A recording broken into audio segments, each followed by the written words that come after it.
In this video, we will learn to change the frame of reference in Simphy. Consider the monkey hunter simulation. This is how it looks in the frame of ground. If we attach the camera tool to the monkey, and decrease the simulation speed, then notice that the bullet travels in straight line while rotating on its axis with respect to the monkey. Consider another simulation. The small block kept over the larger block is moving towards left with respect to ground. But if we attach the camera tool to the larger block, the small block moves towards right.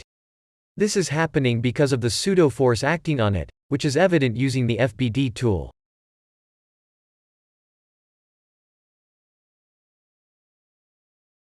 Consider this simulation. A disk is rotating with constant angular velocity and the block is at rest with respect to the ground.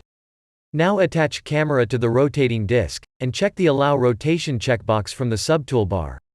Notice that the block starts rotating in the frame of the rotating disk. If we attach FBD tool to the block, we observe a pseudo-force acting on it, which is responsible for its circular motion. Consider another simulation. Here also the disk is rotating with constant angular velocity but the block is kept over it and is oscillating between the two walls in a straight line. If we attach the tracer tool on the block and attach the camera tool over the disk, we can observe Coriolis force in action. Hope you got an idea of how to change the frame of reference in Simphy.